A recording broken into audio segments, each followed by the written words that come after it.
Assalamualaikum warahmatullahi wabarakatuh. Perkenalkan, nama saya Agus Sutopo, guru SMA Negeri 1 Susukan. Dalam video ini saya akan membahas tentang gametogenesis. Seperti anak-anak yang sudah pelajari bahwa pembelahan sel itu ada pembelahan secara mitosis dan ada pembelahan secara meiosis, ya.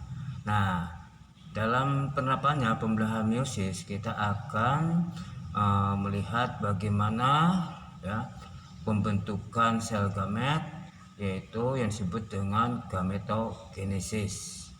Nah, gametogenesis ini itu terjadi di dalam alat atau organ, ya, reproduksi. Nah, ini untuk hewan dan manusia itu organ reproduksinya untuk yang hewan jantan atau laki-laki adalah di testis, sedangkan kalau hewan betina atau wanita, ya, itu di ovarium. Dan hasilnya itu sel gamet yang terbentuk adalah sel gamet yang memiliki jumlah kromosom, ya, setengah dari kromosom induknya. Nah, kita lihat, ya, bagaimana, ya, pembentukan gametogenesis pada hewan. Yang pertama itu adalah spermatogenesis.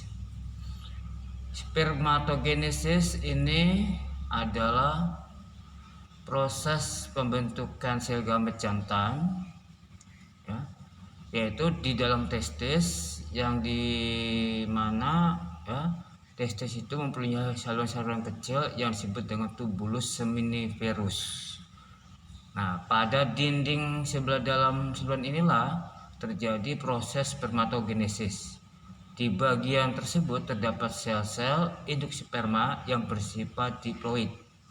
Nah, itu yang disebut dengan spermatogonium atau sel induk sperma. Nah, kita tahu bahwa sel manusia yang bersifat diploid ada 2N, itu berjumlah berapa? 46 kromosom atau 23 pasang, ya.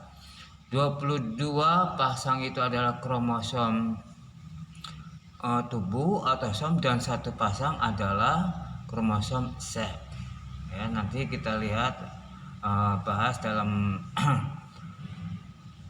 sesi berikutnya. Nah, sekarang kita akan bagaimana terbentuknya sperma, ya, satu sel sperma.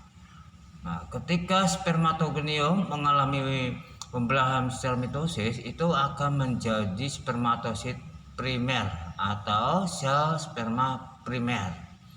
Nah, kemudian selanjutnya sel sperma primer ini akan mengalami meiosis 1. Nah, berarti di sini adalah membelah menjadi 2 spermatosit yang disebut dengan spermatosit sekunder yang sama besar dan bersifat haploid. Setiap sel spermatosit sekunder ini akan mengalami pembelahan lagi, ya, menjadi 2. Nah, ini disebut dengan meiosis 2, sehingga terbentuklah 4 sel spermatid yang sama besar dan bersifat haploid. Nah, ini spermatid mula-mula berbentuk bulat, lalu sitoplasmanya semakin banyak berkurang dan tumbuh menjadi sel spermatozoa. Nah, setiap spermatozoa mempunyai ekor atau flagel, ini membantu pergerakan dan mengandung akrosom yang dapat menghasilkan enzim proteinase dan hyaluronase yang berperan untuk menembus lapisan dinding sel telur. Nah, 1 spermatosit primer ini akan menghasilkan spermatosit sekunder dan akhirnya terbentuklah 4 spermatozoa. Nih, ya. jamaknya itu spermatozoon, masing-masing bersifat haploid dan fungsional. Nah, kita lihat bagaimana diagramnya. Nah, ini ya. Nah, ini spermatogonium akan membelah mitosis ya. Nah, itu 2N menjadi spermatosit primer, karena secara mitosis itu berarti sama ya jumlah kromosomnya ya, bersifat diploid 2N. Kemudian spermatosit primer ya, ini mengalami pembelahan ya secara meiosis. Nah, ini membelah ya, itu menghasilkan 2 disebut dengan spermatosit sekunder. Kemudian spermatosit sekunder ini masing-masing membelah lagi ya, membelah lagi itu disebut pembelahan meiosis yang kedua dan menghasilkan sel yang bersifat haploid sama ya. Nah, kemudian hasil dari pembelahan meiosis 2 ini itu membentuk namanya spermatid berjumlah 4. Nah ya, kemudian spermatid ini akan mengalami perubahan bentuk dan struktur ya tadi ya, sehingga membentuk ya spermatozoa ya, yaitu dengan adanya terbentuk ekor ini untuk mobilisasi ya. Nah, itu kemudian berikutnya adalah ya, pembentukan sel gamet betina ya, atau disebut dengan namanya oogenesis ya. Nah, ini ya, oogenesis ini terjadi di ovarium. Sel induk telur yang disebut itu namanya oogonium. Nah, ini sama sel induknya ya, itu masih bersifat diploid ya, sama dengan jumlah kromosom pada sel tubuh. Nah, kemudian akan tumbuh besar sebagai oosit primer sebelum belah secara meiosis ya, berbeda dengan meiosis 1 pada spermatogenesis yang menghasilkan 2 spermatosit sekunder yang sama besar. Nah, meiosis 1 pada oosit primer ini menghasilkan 2 sel dengan komponen sitoplasma ya atau plasmik yang berbeda, 1 sel besar dan 1 sel kecil. Sel yang besar disebut oosit sekunder, sedangkan sel yang kecil disebut badan polar atau polar body atau kutub primer. Nah, oosit sekunder dan badan kutub primer ini mengalami pembelahan lagi ya, ini disebut dengan meiosis 2 atau tahap 2. Oosit sekunder menghasilkan 2 sel yang berbeda. 1 sel yang disebut dengan ootit yang akan berkembang menjadi ovum, sedangkan sel yang kecil disebut namanya badan kutub seperti tadi. Nah, sementara itu badan kutub hasil meiosis 1 juga membelah menjadi 2 badan kutub sekunder. Ya, jadi hasil akhir oogenesis adalah 1 ovum atau 1 telur yang fungsional, yang artinya yang akan dibuahi oleh sperma, dan 3 badan kutub yang mengalami degenerasi atau mati atau tidak berfungsi ya. Itu pada wanita atau ya, pematangan oosit primer ini ya, jadi hingga memasuki masa pubertas. Nah, hasilnya akan terjadi pematangan akhir disebut dengan ovulasi dan pembelahan meiosis 1 sekitar 1 sel telur matang dan dilepaskan melalui ovulasi dalam 1 bulan ya.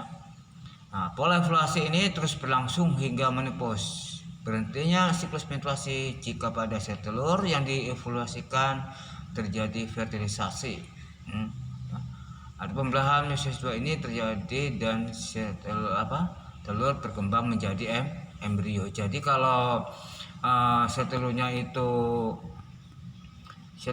dibuahi, itu tidak akan terjadi lagi ya terbentuknya sel telur. Nah, ini atau ovulasi. Kita lihat ya bagaimana diagramnya. Nah, ini oogonium ya, sel induk telur masih bersifat 2M, kemudian membelah secara mitosis menuju oosit primer. Nah, oosit primer ini melakukan pembelahan secara meiosis menghasilkan dua sel. Yang pertama itu bentuknya lebih besar, oosit sekunder, dan satu yang lebih kecil, ini disebut dengan badan polar. Nah, ini perbedaannya ya, pada meiosis 1 akan dihasilkan dua sel yang berbeda ya bentuknya, karena jumlah sitoplasmanya juga berbeda, ada sedikit ada yang besar.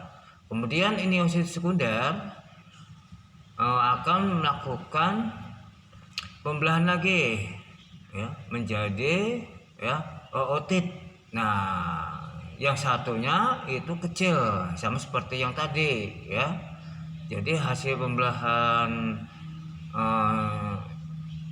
meiosis kedua itu dihasilkan ootit, yaitu sel yang fungsional, dan satu adalah sel kutub. Nah, bagaimana dengan badan kutub polar? Hasil meiosis yang pertama itu juga membelah ya menjadi badan polar ya, dua badan polar. Nah, itu ya, jadi kalau kita lihat, sehingga di dalam oogonis akan dihasilkan ya satu sel yang berfungsi atau fungsional, sel telur, dan dan tiga badan polar itu ya. Oke, terima kasih atas perhatiannya, dan maaf apabila ada kesalahan. Saya akhiri. Assalamualaikum warahmatullahi wabarakatuh.